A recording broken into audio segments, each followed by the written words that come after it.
Hey everybody, Peter Zeihan here, coming to you from the Colorado Front Range foothills. Today we're going to talk about why the United States isn't going to be patrolling the global oceans for much longer and how that's going to change the economic system a little bit. The United States never did it for itself. At the end of the Cold War, the United States created this new global network. We found ourselves facing down the Soviets at the end of World War II. And we didn't like what we saw. We were outnumbered. We were on the wrong continent. Most of Western Europe had been devastated. The idea that Soviets would just roll in and take over everything was very, very real and realistic. So the United States needed a way to convince everyone to stand up. And more importantly, from the American point of view, not just stand up to the Soviets, but stand up and put themselves physically between American forces and the Soviets. And that required an incredible inducement. And global trade and globalization was the solution.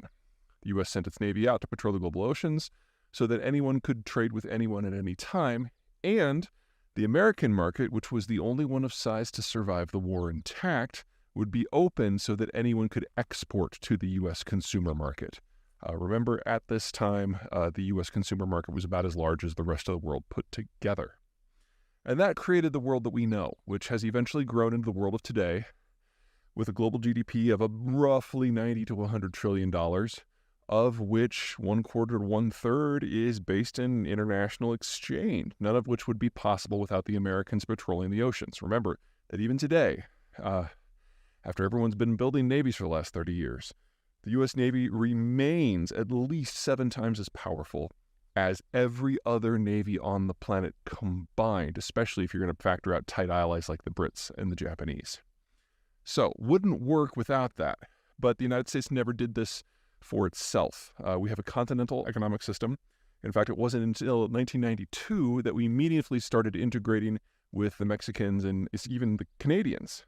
So our experience in international trade is decidedly local. The 2 countries that benefit the most from this setup are Germany, which for demographic reasons is facing national economic oblivion within a decade, and China, which thinks of itself as the next global superpower, but it plans to do so without a global navy and without a consumption-led system and without any friends. Right. Okay, so where does that leave us now? For well over a decade now, bit by bit, the Americans have been moving away from maintaining this system. And as a result, we're seeing incremental shifts in foreign policy, making the United States less likely to protect things like oil tankers or things like shipments out of the Russian space. Countries that are benefiting from American largesse, but not providing anything on the back end for security. And since the allies, as a rule, are facing demographic breakdown, the economic case for globalization is also weakening, and the security case is just gone. The part of the world, I think, that is the greatest example of how this is going down is the Persian Gulf, which from a maritime shipping point of view is the most important chunk. Again, the United States has always gotten most of its energy from the Western Hemisphere. More recently, it's net independent. But most of the crude that has always come out of the Persian Gulf hasn't come to America. It's gone to the alliance network. Well, in the more recent events of the last few years, especially since the Russia war, most of that crude is going to China. So again, the strategic case for globalization and keeping the sea lanes open has weakened, and we've seen that reflected in a change in policy.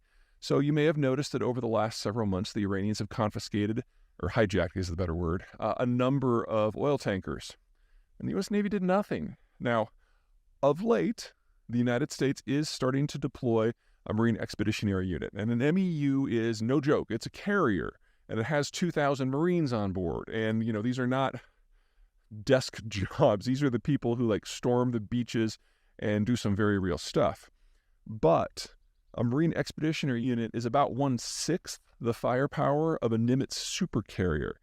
And until about 10, 15 years ago, the United States always had a supercarrier in the Gulf, sometimes 2.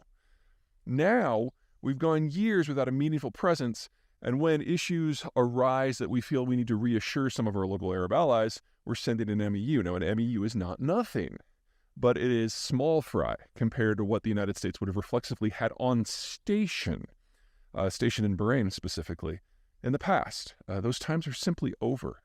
So how will this all go down? There's 1,000 different ways based on local affairs that could break a system when the United States really doesn't care and is not paying attention anymore. But I think at the moment, the most likely one is going to involve the Russians. The Russians are being more and more violent in their operations in Ukraine. They're actively going after the agricultural system now to try to deliberately cause a famine. And they are using grain that they've confiscated from Iranian territories they've captured to ship out. Needless to say, this is rude.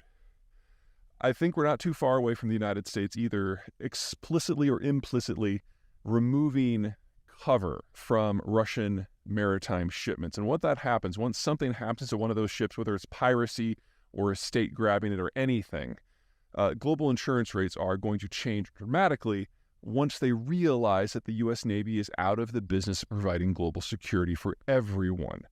And it doesn't take much of a nudge to break a lot of supply chains.